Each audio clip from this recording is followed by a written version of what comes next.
Hey everybody, welcome back to another episode of Pocket Change, where we talk about being part-time resellers and about what's going on in our lives. And Joel, take it away. What do you got? No, how you doing, man? You Well, have a good week? you guys are lucky I am recording today, and I have the absolute best wife in the world, let me tell you. None of you guys' wives can compete. Well, I think you're full of shit. Uh, well, today is my anniversary, and yet I'm Oh down here shit, dude. recording this. And she also told me that if I wanted to go ride my motorcycle, I could do that too. And she still loves me. So So it's just that do you she have wants that to get machine rid of that me. read it? That reads what she really meant. Like you said, honey, can I record? She's like, yeah, if you want to, it's fine. It No, wasn't like she's that. It was like, yeah, get out of here, go have no. fun. She was like, "Are you not doing your podcast thing tonight?" I was like, "Yeah." So it is what it is. Now, Ben's is running a little bit late, folks. I mean, we don't record it one time, but anyway. So, yeah, had a great couple weeks, I guess. And I say I guess because I'm It's not. 1 week. We were ahead, so they don't know. Damn it. Oh, The well, illusion. He we broke the didn't, fourth wall. folks. We didn't record a previous session because Ben's was coming back from the locker room lockout. Um, get Reseller meetup. drunken orgy and Oh no. It was the most tame thing I've ever done. most. What? Like the last time we all hung out, it was like, woo! Craziness. And we were getting crazy. And this time we're like 9 o'clock, like, all right, Now, actually, we had the thing until 11.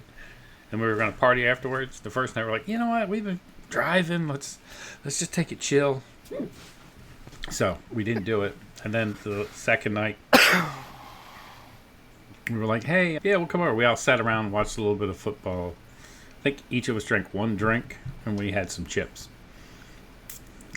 Compared to the last time we were getting out, I think the issue was not that we're getting older. We're a year older. But Just a year though shouldn't make that much shouldn't have difference. made that much difference. I think the difference was we weren't at an Airbnb. We were at a friend's house. Right? And then the neighbor lady's kind of crazy, so we couldn't park. We couldn't have. We could only. We were like, oh, we're going to party and invite all these people back.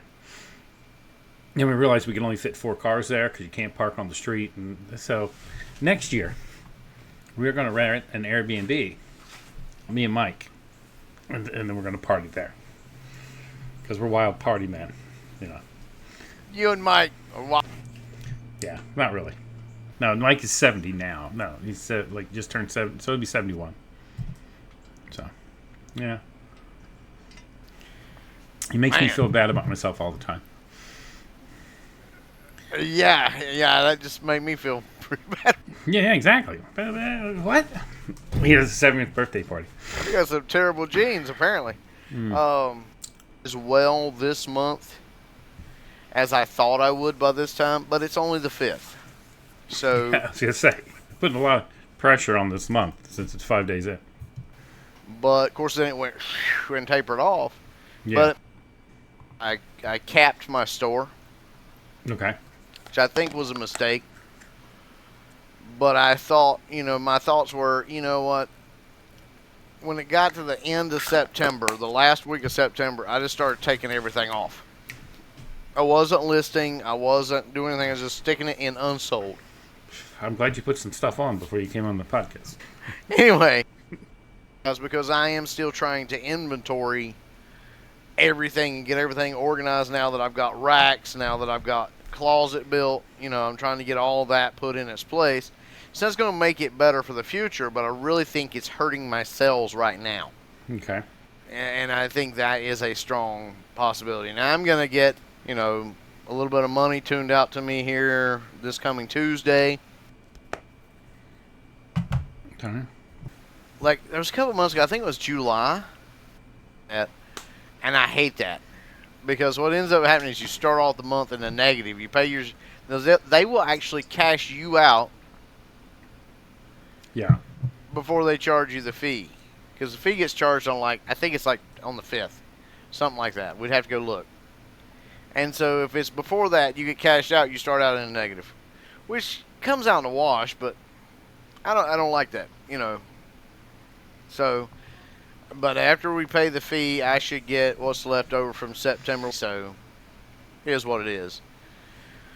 But I'm not, I'm just putting everything back on, getting it listed back up, checking the prices on it. Make sure you're doing that because I did notice a huge difference. We're at that time of season where the prices flop. All of a sudden, coats and long sleeve items and more winter items the prices are starting to increase, and your summer items the prices are dropping. So it's kind of a little bit backwards on eBay from retail that I've noticed. Yeah. Because like right now in the stores, all your winter stuff's coming in and they're having big sales, big sales. You know, what is it? What's it? Marshalls. Oh my gosh, I'm seeing all the advertisements for Marshalls. Our big wintertime opening sale, and I'm like, it's not even winter yet, but okay, cool. But it's a little different on eBay. Prices tend to go up on your season items, your in-season items. So make sure that at least twice a year you are definitely going through all your clothing and checking the pricing on it.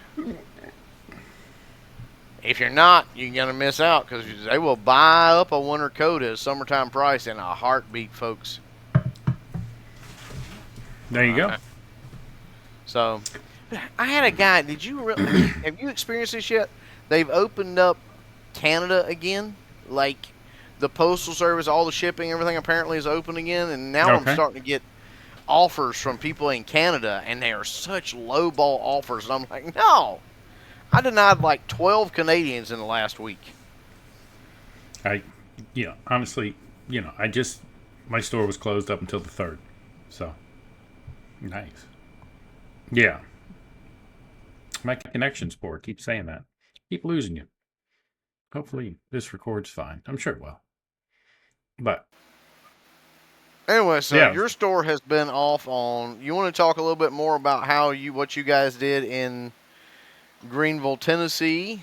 Yeah, so we did out there. Yeah, Greenville, Tennessee. What do they call it? We did a meetup.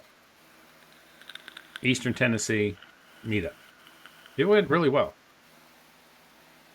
Did you come back with any items? Did you do picking, or did you just get together and tell war stories? No, everybody went picking. I didn't buy a whole lot. My best find was a PS3 remote control that was new in the package that I got for $1 that sells for $70. So that was a good one. And I gave that to someone that was there who helped me set up and did a bunch of stuff. Joe, his mother is one of the people that helped with the meetup, and he was there. His mother, but he's like 30. So, I mean, Mary, she's a great help to us. And then he was helping us do a bunch of stuff. And then I told him I found it, and he collects he has a huge collection of video games and video game stuff, and he didn't have that remote control. So he tried to buy it from me for $60. I'm like, no, here, take it. Thank you for your help. And then we argued about that for a couple of days, but he eventually took it. No, well, yeah, it was a great win, but I didn't. Yeah, no, I had $1 in it. I said, well, give me $1. He's like, just take it. I found a Jinko jeans T-shirt with a dragon that ran across and around the back, and the scales were raised up, which is from the 80s, for $0.25. And it's worth $70. So $0.25 into $70. I gave that to somebody else who helped. I don't like listing clothes. Biscuit Butt was there. He was like, man, that's a great thing. I'll buy it from you. I'm like, yeah, here, just take it for helping. My find of the week, I found this Lionel train. Let's see that. Of course, it's in an eBay bag. How's it in an eBay bag? It's in a box, a half a box, and then the bottom's filled with the train tracks. I paid $10 for it at the Goodwill. And the train has sales comps for about $60. The train car. It's a 1990 holiday train. Has sales comps for $60, and then the train track, which I haven't cut it open, they seem to sell for about $3 a piece in sets of 5 for $15.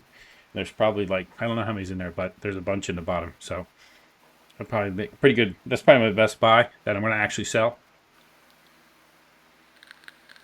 I bought a bunch of bobbleheads that were, no, these were like giveaways at a stadium. I paid $1 a piece for them. They're new in box. They're worth from 12 to $35, and I bought like 6 of them. And then I bought some books, and I bought this, and I bought that. It was fun. I really didn't buy a lot because I was driving back. Plus, right now, I have more stuff to list than I have time to list. So I pretty much just stayed out of the reselling game. There was a lot of people that found really good stuff. The weird thing is, in Tennessee on Sunday, there really are no flea markets. That was weird. In that area. It was very rural. And we went to this one, there was a sign for a yard sale. Not flea market, yard sales. There were flea markets on the weekend. And we went and turned down this one.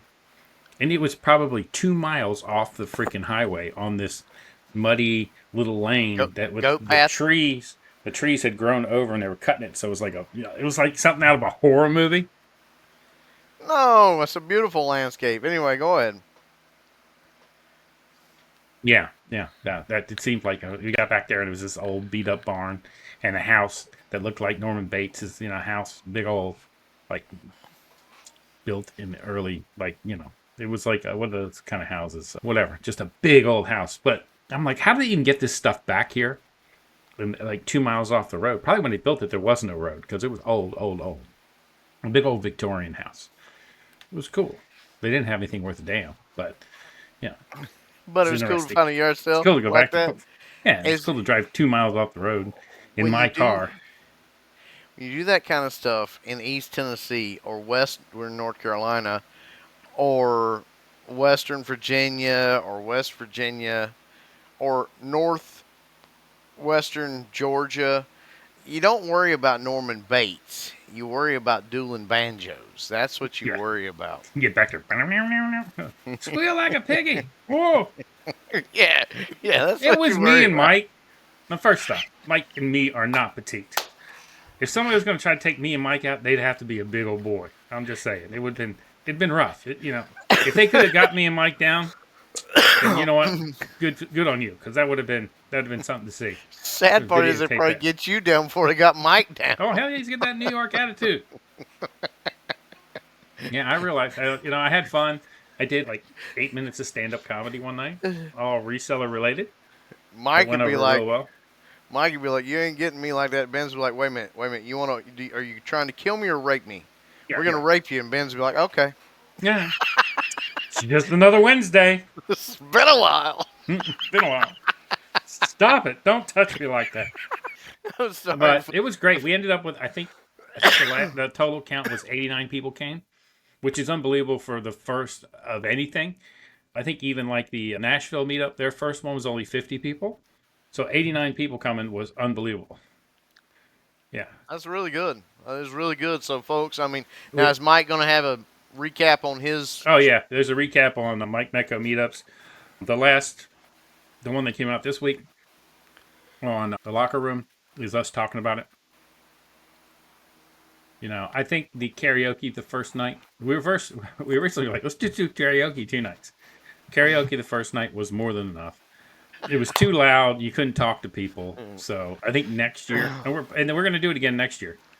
It's like that's East Tennessee, so somebody had to have sang Rocky Top. Oh yeah, probably Rocky Top Picker.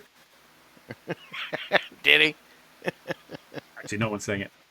Sang Rocky Top. Oh my goodness. No one sang Rocky Top. Actually, there was hardly, So I signed up for 6 songs right off the bat. Put it in so I didn't have to think about it. I think I was up there more than anybody. Nobody hardly sang. So. Whew. Do you think next year, if we are going to do it at the same spot there at the Moose Lodge? I think we'll do the karaoke in the other room, so that way people can have more conversations. The feedback we got was it was great, but the karaoke was too loud and we had too many giveaways. Too many giveaways? What the hell? we had a lot of giveaways. Like, I brought a bunch of stuff. Everybody brought a bunch of stuff. Plus, the people that were sponsoring it gave us a bunch of stuff. Don't Probably don't do giveaways next year. Do a silent auction. exactly. We did a grab and stab, which is like a white elephant, where you can steal it from somebody. That went over pretty good, but both of those things, with that many people, took a lot of time. The second day, we did do a panel with some resellers, some really good resellers. And then we had a lot of new resellers come that were from the area, and one or two from further away, and they had a lot of questions. So I think we'll do more next year. We'll probably do a little more teaching and a little less singing, because that seemed to be a big hit. I mean, a lot of the reselling ones that aren't going on anymore, like FlipCon and the Boss Reseller, that's all they were. It was like you can go there to learn. We wanted to do this more like a free-for-all and just kind of hang out. And that's the main thing, is we want to meet people. But the people that were there seemed to enjoy that learning portion more than we thought they would have. So we'll probably lean into that a little bit more next year. A lot of those other ones have them break off into small groups and do little things. But I think we're just going to try to do more as a group, everybody. So that went well. I mean, it was great. We had a lot of people. I met a lot of people. I was out at a Goodwill, and a guy came up to me and said, "Hey, Jefferson," and shook my hand. And I guess I was taken back because no one's ever noticed me, ever, right? And then he's like, "Hey, I watched the show. I'm not just some weirdo." I'm like, "Well, you have to watch the show, Or you wouldn't know my name." Yeah, I don't think my stalker is willing to drive, 6 hours away from wherever he lives to come watch me. So that was cool.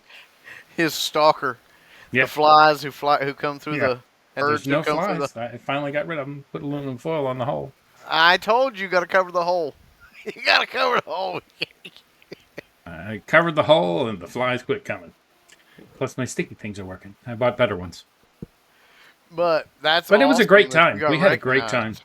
Yeah. Yeah, somebody actually knew who I was. I thought that was wild. So, Did you wear your shirt and hat the whole time? No, I went with I had like Hawaiian shirts is what I wore the whole time. Hawaiian-ish shirts. And then I had that one locker room hat that I was debating who to give it to. I gave it to Mike because I know he'll wear it and he'll enjoy it. So Mike got the one and only locker room podcast hat. So. Well, speaking of all that, sounds like it was a great time. Yeah, it was. I know there's some more meetups coming up over the next while, and it seems like it's changing. Like the industry is changing, because you're right. The FlipCon is pretty much gone. Yeah. I think I saw there used to be like 4 or 5 a year, and I think I saw that there was only one this year, and that was earlier in the year. Yeah. So a lot of what's happening is the industry is now going more grassroots. A lot of pickers are getting together and doing a meetup on their own somewhere, just like what you guys did. And so I'm starting to see a lot more of that. I think that's awesome. So I know that we are getting into the season where you're going to be, I don't know. I know how Savannah works, but I know Florida's going to be, the southern states are going to be starting to see the deep south states, Florida, Mississippi, Alabama, those that stay warm where the snowbirds go are going to start to see their yard sale season pick up. So there's where you want to start picking at. I can say this, folks. I have completely quit picking for the most part.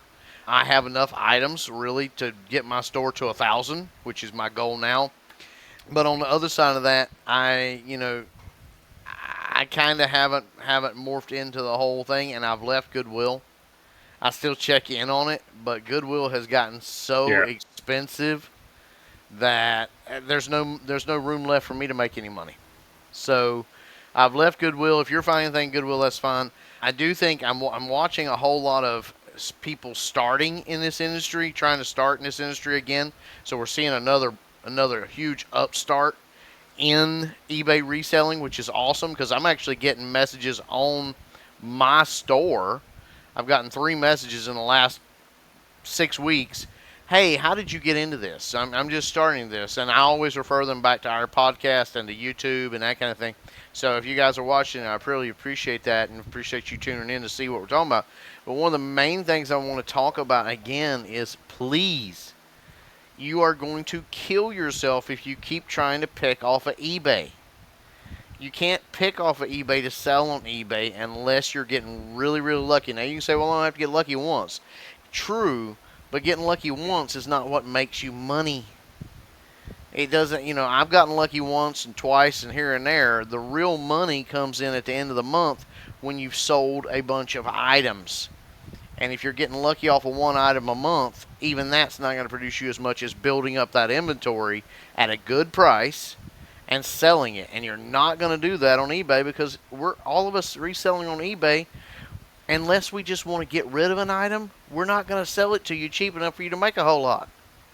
So there is one caveat to that. I know a guy that does podcasts that I listen to, and that's all he does. He does eBay to eBay, but he is specialized. He only sells like broadcast equipment and like stuff for PA systems for businesses and that kind of thing.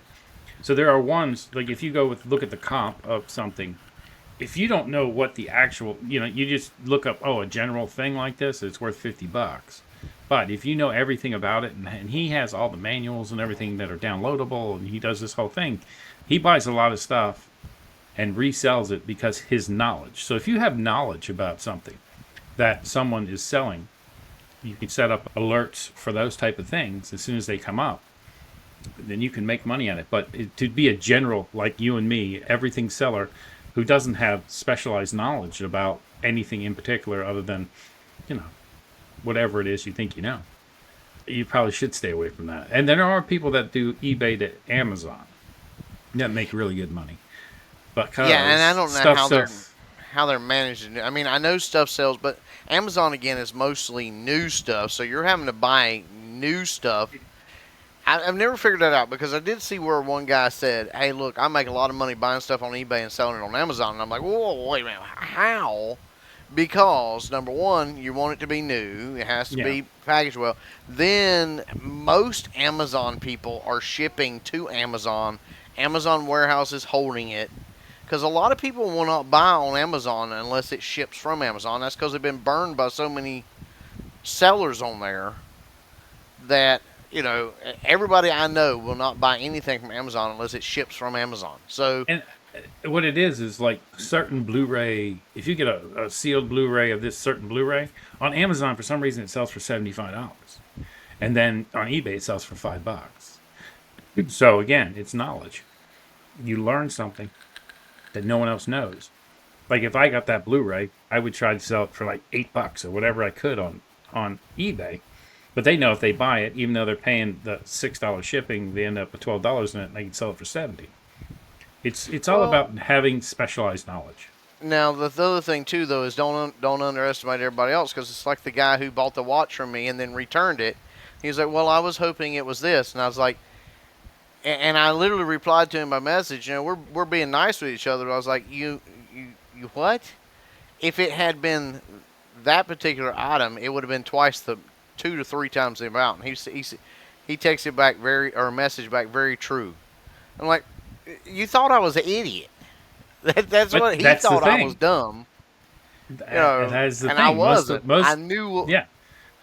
You specialize in watches, but it could be something else, right? And he probably sees a lot of times where people go, oh, they look it up wrong, and like, oh, this is $100 watch. I'm going to sell it for $50 or $80, and really it's $1,000 watch. Well, and that's true. Now, changing categories. Now, you've sold a lot of DVDs, a lot of DVD lots. I haven't sold any really yet. I've sold a couple here and there, but not really anything to amount to anything. You encouraged me to lot up my DVDs. I noticed this past time when I was doing price checking that we have watched the price of lotted DVDs go from an average price of $14.99 to $24.99, and I was like, what's the difference? And now we're seeing free shipping, and I noticed that those were selling like crazy. Yeah. And I'm like, why are people so? If I've got mine for $12.99, and you're paying $6 shipping. Yeah. That's 18. Yeah. That's cheaper than even $24.99 with free shipping. Yeah. So one of the things we talked about at the meetup was shipping, and most people are starting to get away from calculated shipping, and a lot of people are going to either free shipping or set shipping. Like, they figure, oh, I've got these items, and they're either $6, $8, or $10 on top of it. And the mindset, sorry, the mindset right now on eBay is they'd rather pay a little more at free shipping than $18 with extra shipping. I don't understand it, but I think part of it is eBay was, when we first started, was pushing everybody into calculated shipping. That's why we did calculating shipping. Now eBay is pushing everybody the other way. So they're probably showing things that are free shipping above things that are calculated shipping, because that's what the trend is going. So even if you did $6 shipping flat rate instead of calculated, that would hurt you sometimes. But say if you ship it and it's $6 to ship it to zone 3, and you're only going to sell zone 1 to 3 with your calculated shipping. And then if you want to sell all the way to California, it's going to cost you $8.50. Now you might not sell to them because now your shipping is way, way higher. But if you look at it as an average, that, hey, I'll end up selling stuff close that I'll pay $4.50 for, but I'll also sell stuff further away, which will cost me a little bit in shipping. Is that really, or especially on these DVDs that you have, 4 DVDs, you got $1 in it? I don't know. That came out of my. They came out of, yeah, maybe. Right. So you got $1 in it. Would you be willing to sell it for $20 and ship it across the country where you have to pay $8 to ship it? Where that's what opens you up to a whole bunch of other people. What I've been doing, I've started listing my lots at $19.99 to $21.99, depending upon what they are. So I'm still a couple dollars cheaper and free shipping. Because I'm like, you know what? If you didn't want to pay $12.99 plus $6 shipping, what it was going to cost you calculated, you'd rather pay $24.99 free shipping. Then fine, I'll do $19 to $22 free shipping. It's actually going to make me more money. Unless it goes to California, where the shipping's going to be more. But probably not, especially if you do a medium mail. It's pretty much consistent. All right.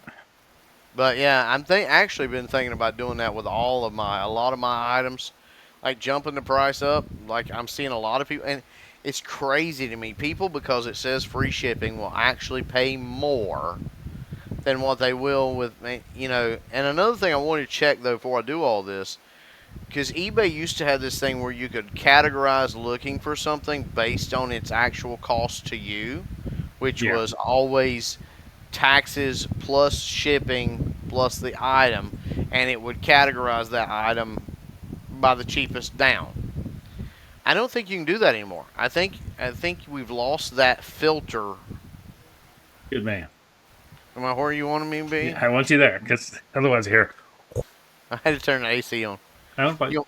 He just wanted to see me shake. Shimmy, shimmy, boy, shimmy. Anyway, but yeah, it's there though. You do. Well, I don't know about that. You can do. I think they've taken that filter away. I don't think that. I was looking for it the other day, and maybe it's just me because I was hurrying, trying. So I was going to spend a little more time checking it out. Folks, you can comment and tell me, "Hey, Joel, you're stupid. It's still there." It won't hurt my feelings because I'm actually looking for it to see, but I did not technically. It used to be one of the top ones you could filter by, and if it's still there, including shipping, is there. It's still there. I don't know. Okay. Last time I checked. Oh, last time I thought you looked right now. Yeah, I'm looking. I know one thing. You do have to be careful now what you search for on eBay. There's a little bit of everything on there, folks. Whatever you want. Yeah, what was it? Crap. What was we talking about a while back? You can actually buy used underwear on eBay. Oh my goodness. I mean, it just blows my mind what you can buy on eBay now. Whatever you're into. Yeah, you. All right. Anyway, Okay. so Sort best match. Hold on. It's just taking me yeah, a while. sort. Yeah. Yeah, I'm clicking on it. It's still thinking. Has anybody noticed how computers have like all of a sudden slowed down? Mine is Well, because I'm having connection issues. But well, it's not just that. I mean, okay, so I've got two different laptops. I got my company laptop and I got my personal one. Now I would expect my personal one to be slow. It's Windows 10. They're phasing it out. Blah. It's old. It's crotchety. It's kind of like me. But my new computer is like brand new, top of the line, my company computer. And yet, in a lot of ways, it seems slower than my old dinosaur. And I'm like, what is yeah, it's still there. happening? It's Still there? Okay. Yeah. I was wondering about that because I couldn't find it the other day, and maybe it was just my PC being slow, or maybe I just was overlooking it. But there's one thing I've been wondering about: changing every item, up in the price. I've been tinkering between two different things to do, folks. Either up in the price and doing free shipping, like what everybody seems to be doing, or go for total discount, total eBay discount, plus like $2 handling, $1.99 shipping and handling. Because that would actually be more than I've usually averaged off of shipping anyway. I mean, my Yeah. average for 3 years has been like 70 some cents that I make off of shipping. So I usually don't make Yeah. that So much in. when I relaunch the store, I'm going to relook at all that, and I probably am going to go away from calculating shipping for anything that weighs less than 3 pounds. Anything over 3 pounds, I'm still doing calculated shipping.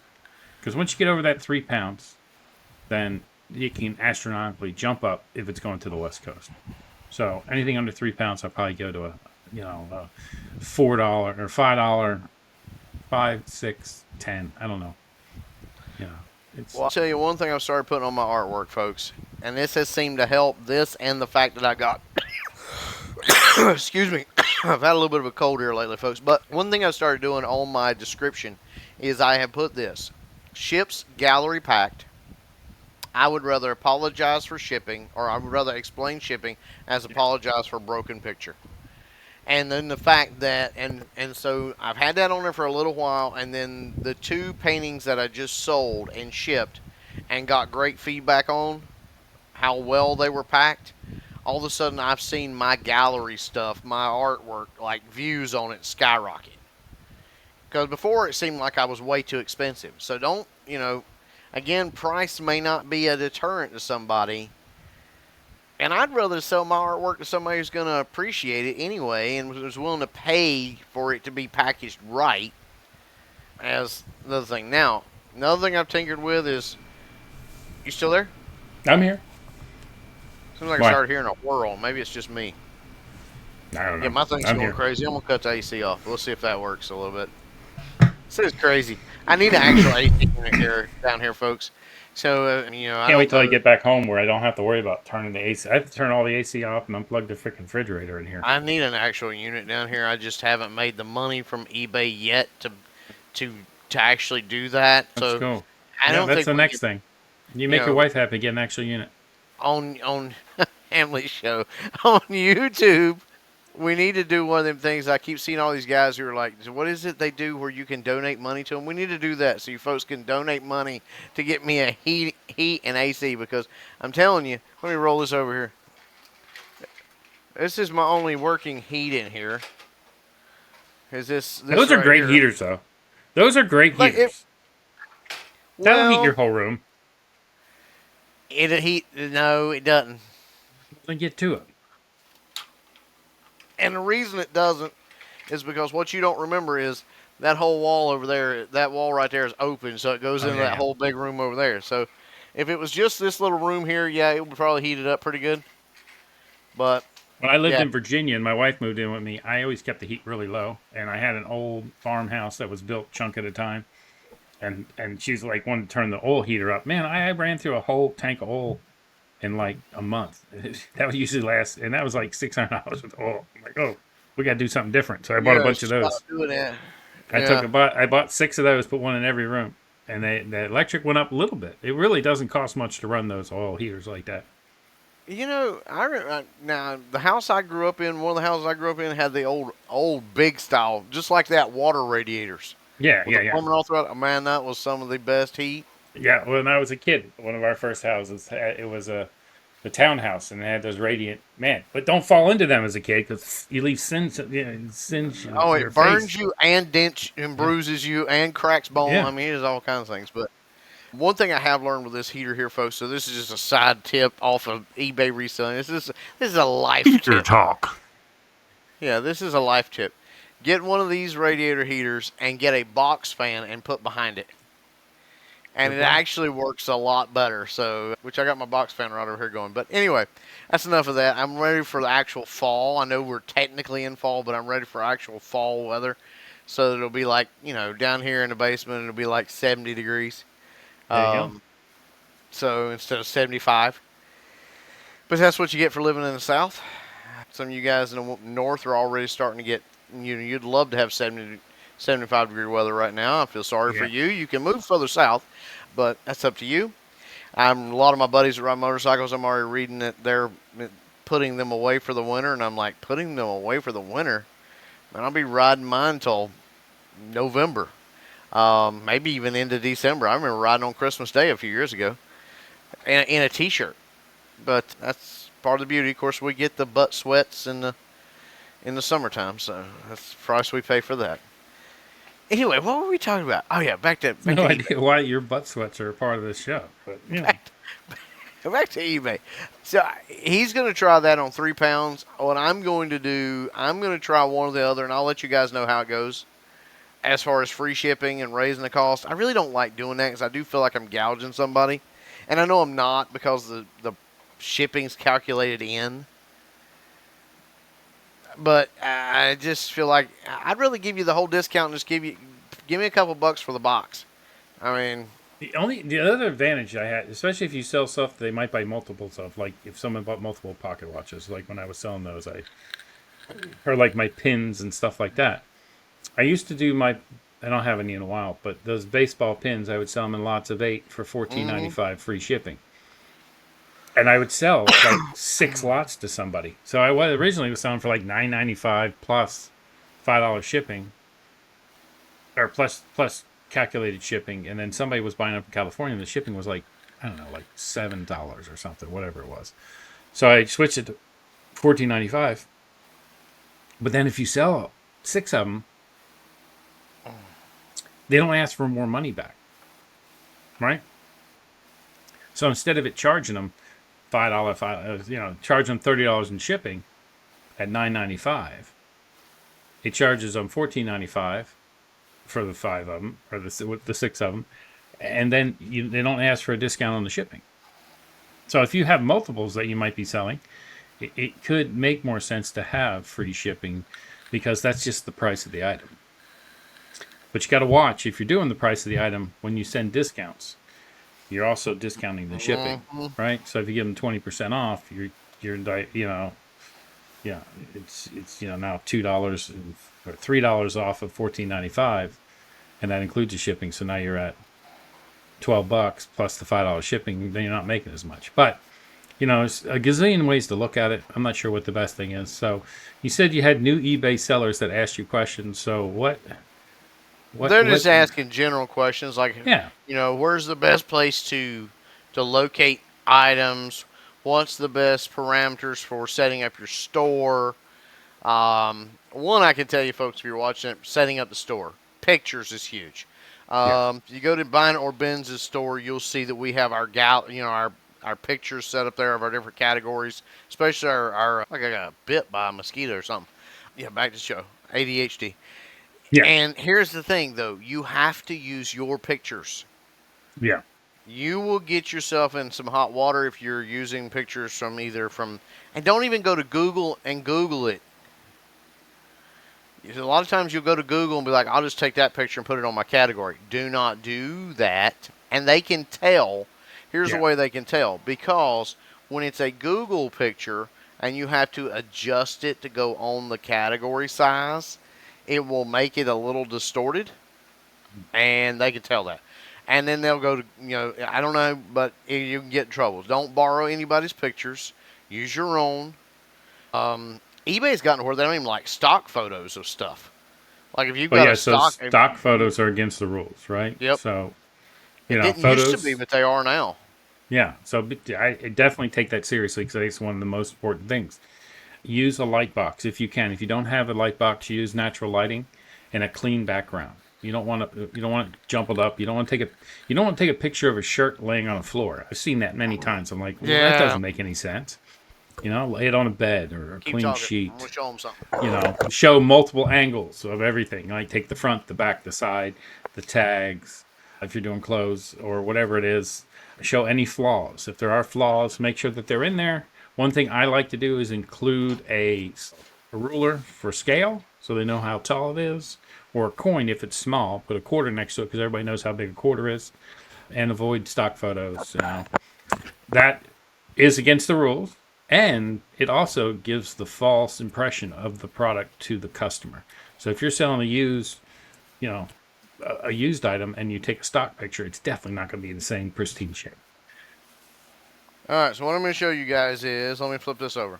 How You're many always of you trying know to show what this? people your box. How many know? No, this is not a box. How many of you know what this is? You probably can't see it right here, but it says project board. Remember the old science Yeah. fairs we Yeah, used yeah, to have?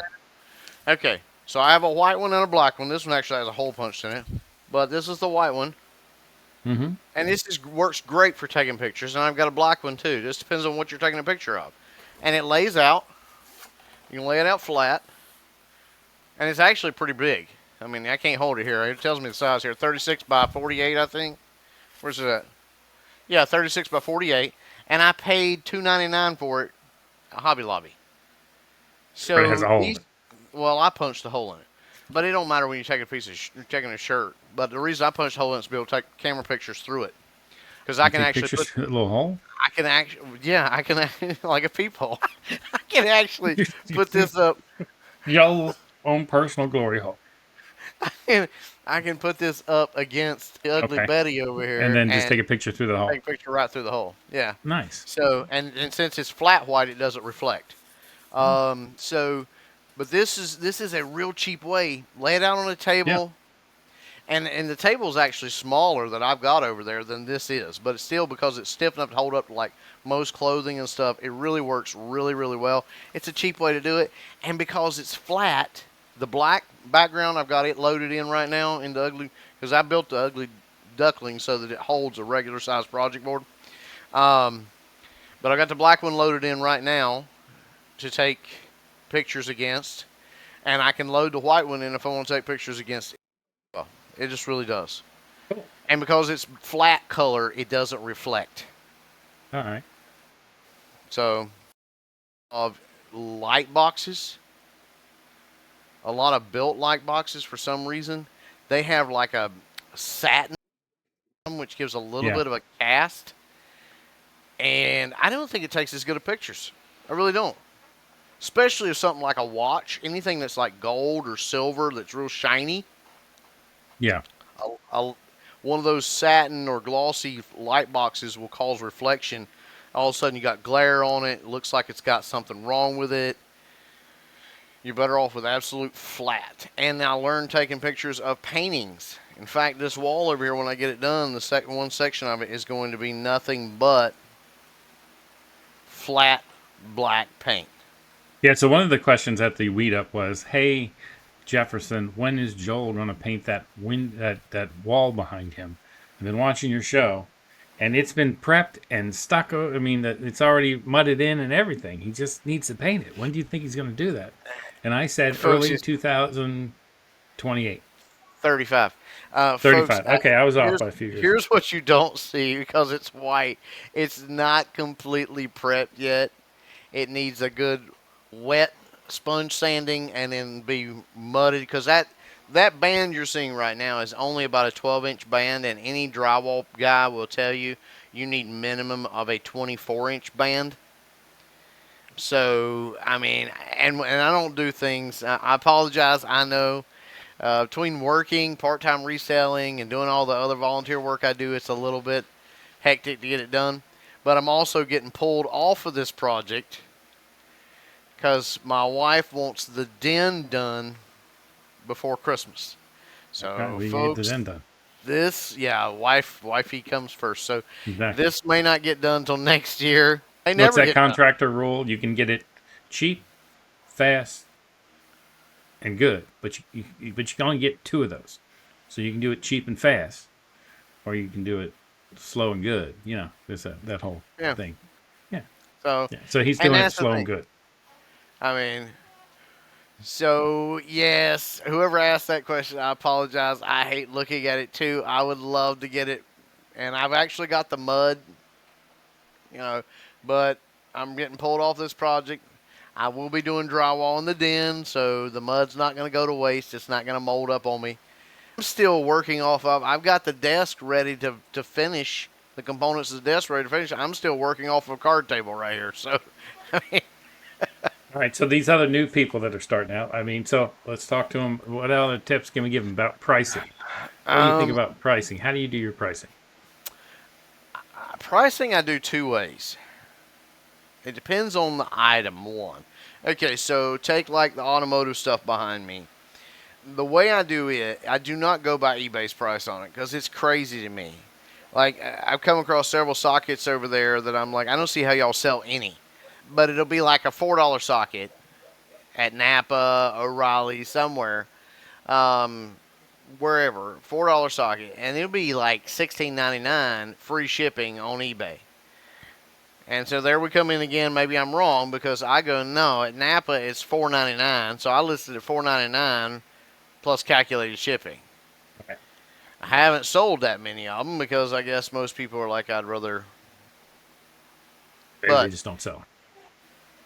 well, they I do. sell them all the time, and I do They calculated do. shipping. So I sell yeah, them all the time. I will sell one to two. I've sold up to 10 in 1 month, so yeah. they're not a huge item to sell. They're They're and bread and unless butter. you They're get not a gonna make you store of like rich. 10,000 of them. Yeah. I mean, and you're the tool guy. I mean, plus they're not Matco. The brand over is not Matco. It's not Snap On. It's just your everyday run of the mill brand. So. Yeah. But getting back to how I do my pricing, so on those I go look at Napa, and I told you that. Now most other stuff, items, if I can find it on eBay, I just simply look at what the sold comps is, and I try to shoot somewhere in the middle of the sold comp, and pray that I bought it at a great price. Um, that's that key. And then there's a third method I use, which is if it's a rare item that's not necessarily on eBay, has not, Ben's and I ran into this before, and we used to do a pick or Yeah. pass. What I do is I do an internet search, and I'll go to auction sites that have auctioned them all, especially when you're dealing with watches and jewelry and um, I'm starting to build up an inventory. Have been started building up an inventory of cufflinks because I really like those. Those are those can be really a good market to get into. So it's interesting on those. You have to go to auction sites, and I'm not talking about like you know max bid auction site. I'm talking about like actual sites Yeah. that deal in those kinds of things, and see what it last sold for. And then I usually price it about 20% less than that on eBay because it's not going to sell for auction. Those auction places, they get more money than we do on eBay a whole lot of For times, sure. even over auctions. Hmm. I don't do auctions. I know a lot of guys. You can research on YouTube. A lot of them. That's how they make their money is by auctions. Good for them. I don't do auctions. I'm buy it now only.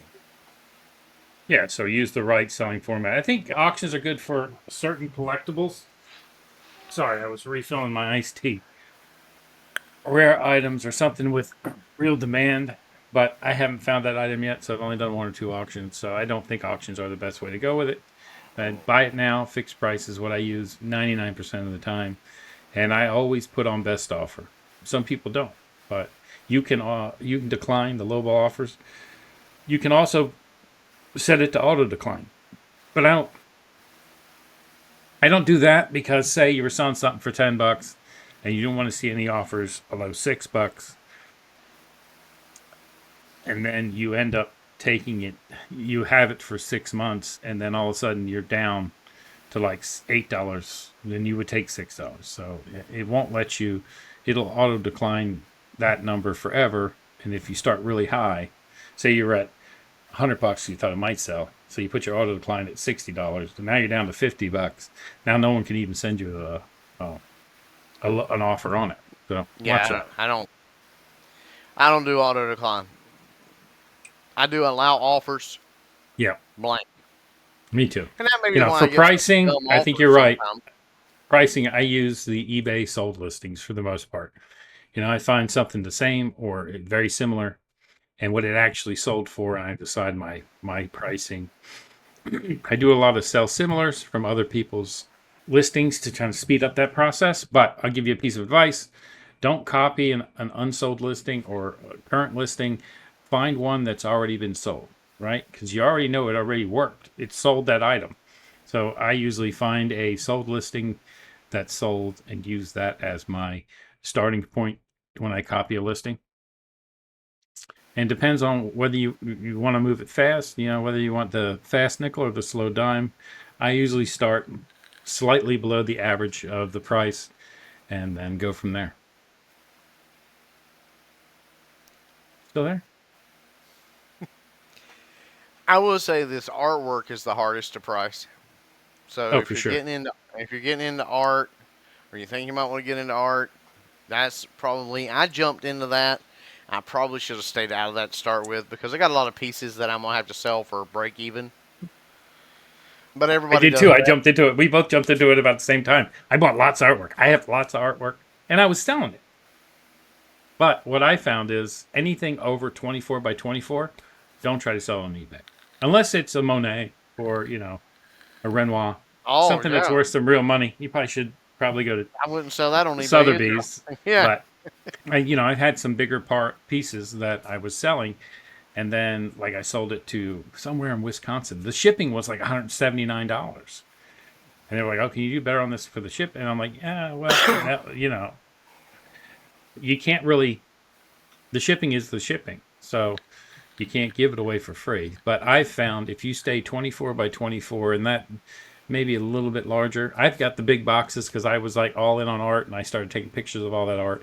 And then I started selling it, and then I ran into a lot of problems with people wanting a massive discount because the shipping was more than the product was worth. So if you're selling a $50 item, that's $150 to ship.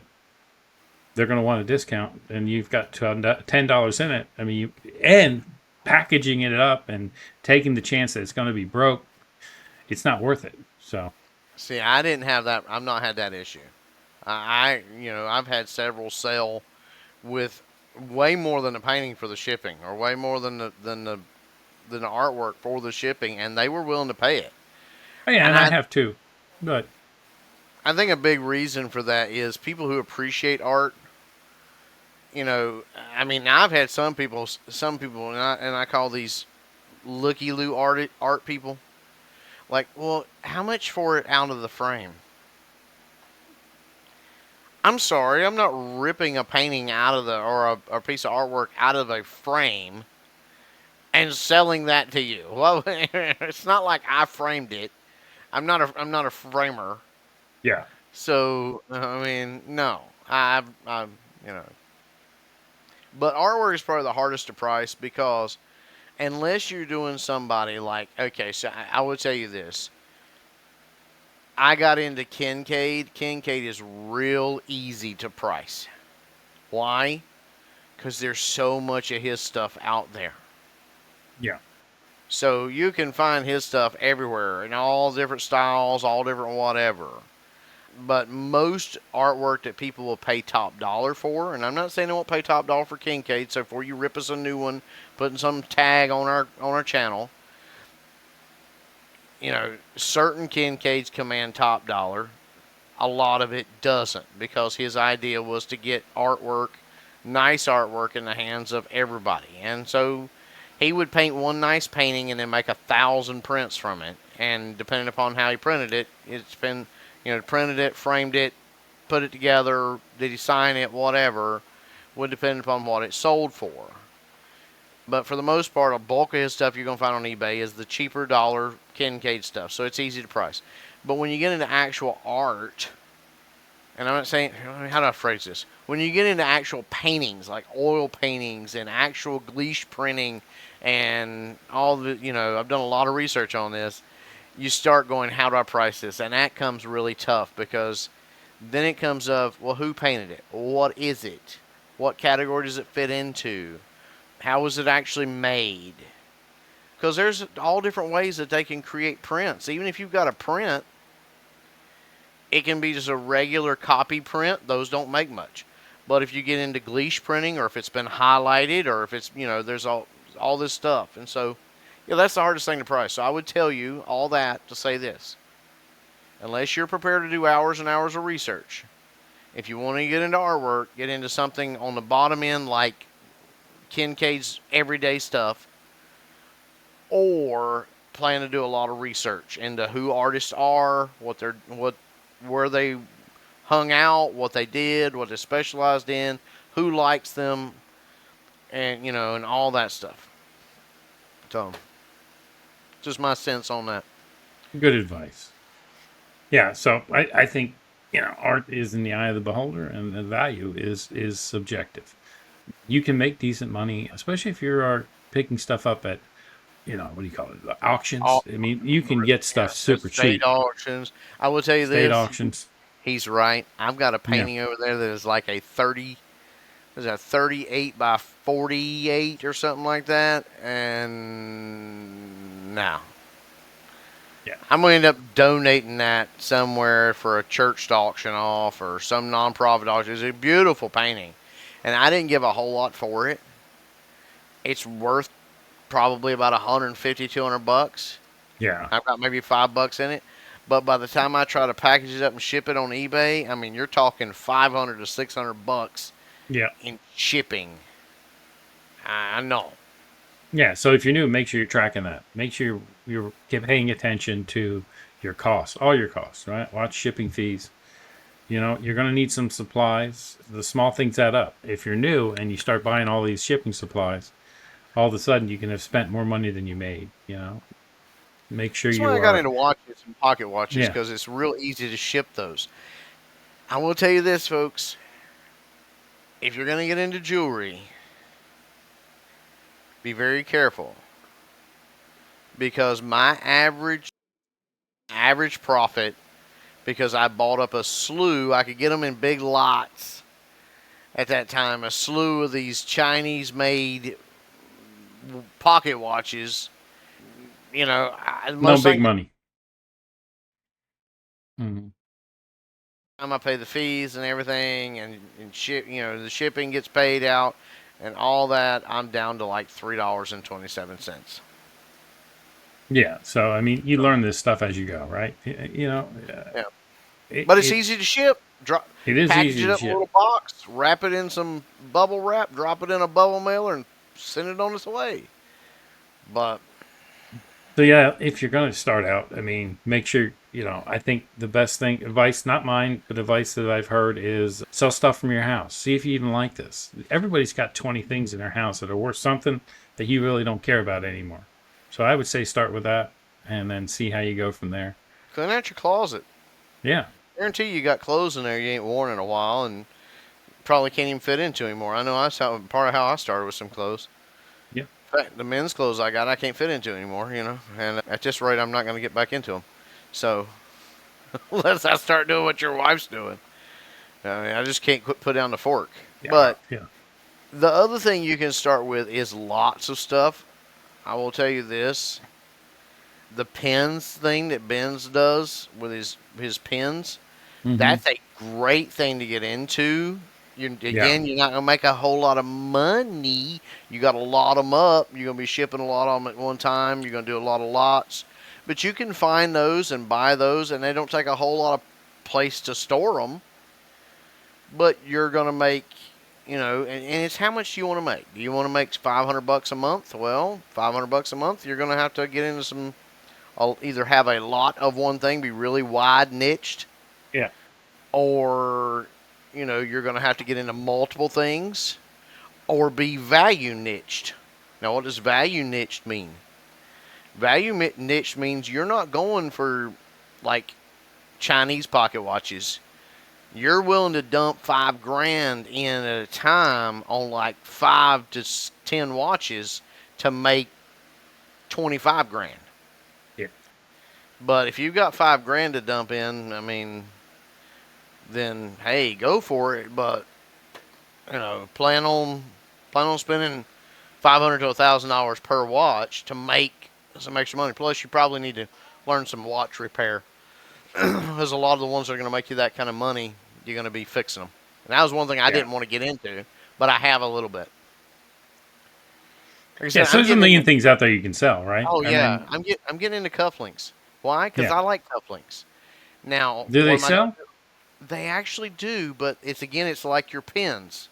Certain ones by certain manufacturers sell better than others. Older, whether they're precious metal or not, da da da da da. All that makes a difference, but it's a lotted thing, and so I'm waiting till I can get enough to where I've got enough to do multiple lots and sell them. Because here's the thing: you buy a set of cufflinks, and let's say you got 50 cents in them, and they're just a regular everyday run of the mill. You're going to sell them for $4, Yeah. maybe $5. And so you need to lot it up to be able to make money. Keychains. I do really well with keychains. I've got a bunch I need to list. 24 keychains. I sell them for $20 or 20 plus shipping. And I sell every time I list them, they sell out. So keychain sell. There's a lot of keychain collectors out there. And I run across a lot of them. Then I'll divide them up and I'll put them in lots of 24, and they sell for 19.95. Like as soon How's as I the list hat them. market? Because you were The real big hats into. pretty much. The hat market died. Right? It's not like it was. It used to be. It didn't matter what the hat was. You could sell it for $15. Just get it listed.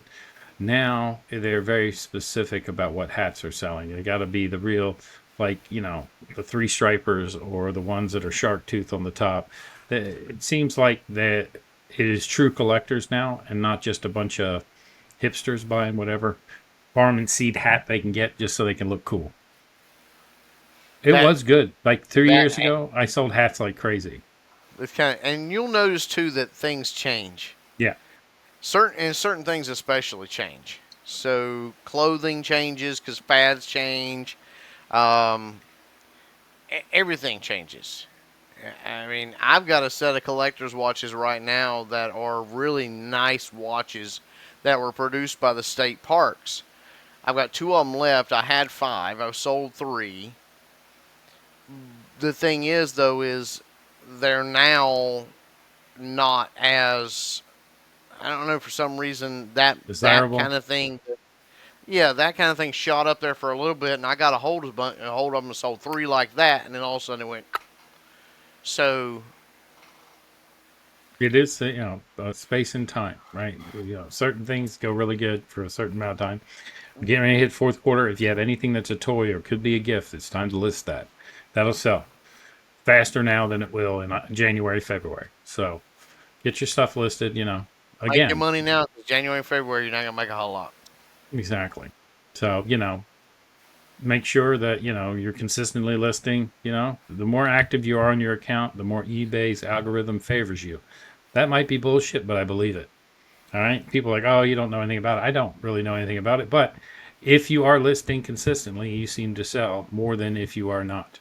I am not listing consistency, and I sold one thing this week. So, That's better than yeah, me, but and I will yeah, say this: you need to get 250 items. Get your starter store and get 250 yeah. items ASAP.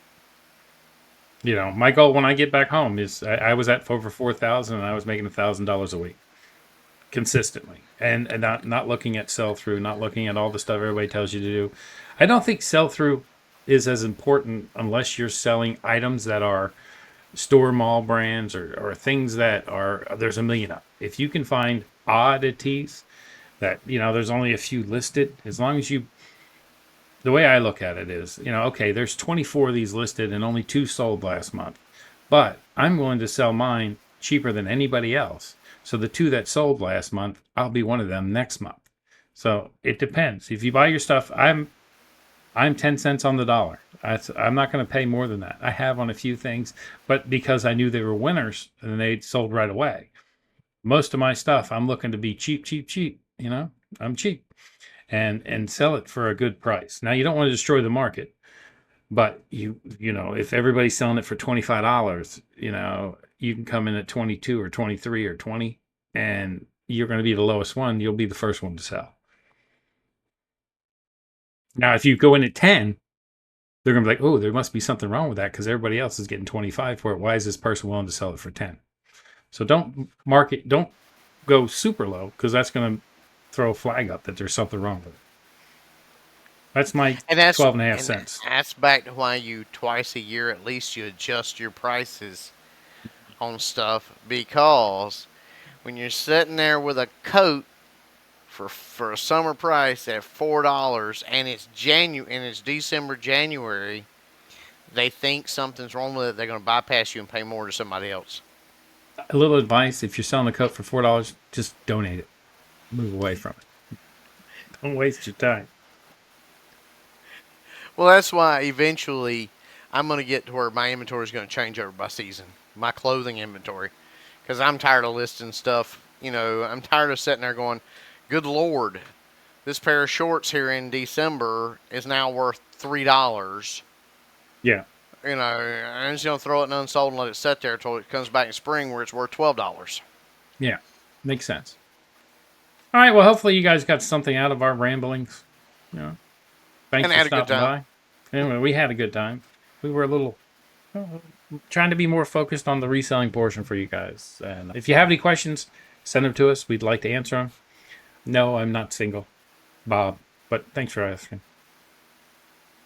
No, I'm just kidding. I thought that'd be funny. Hey, no, I'm not either, so don't ask me out through YouTube. Yeah, for the winter social. What's that one where that woman gets in your car on TikTok and says, "What would you do if I got in your car?" And the reply is the guy goes, "Honey, get back out real quiet and real fast, because if she sees us, we're both dead." I saw this one TikTok with a girl hitchhiking. She walks up, the window goes down. She's like, hey, when I say I'm not hungry, I'm really not hungry. And if I say I'll be ready in 5 minutes, I'll be ready in 4. And I'm willing to do whatever you want to do 95% of the time. And then he goes, all right, get in. He grabs the girl. She grabs the girl and throws her out of the car and gets in. I thought that was funny. Be careful. That's probably a dude. That's probably a dude. You better stay away from that. Seemed unrealistic to me, too. All right, everybody. That's it. We got nothing else. You got something? You got anything to add of value? Waving bye before this goes down through the basement. Yeah, I know. We're getting ready to get crazy. All right. Y'all have a good week. We'll talk to you next week.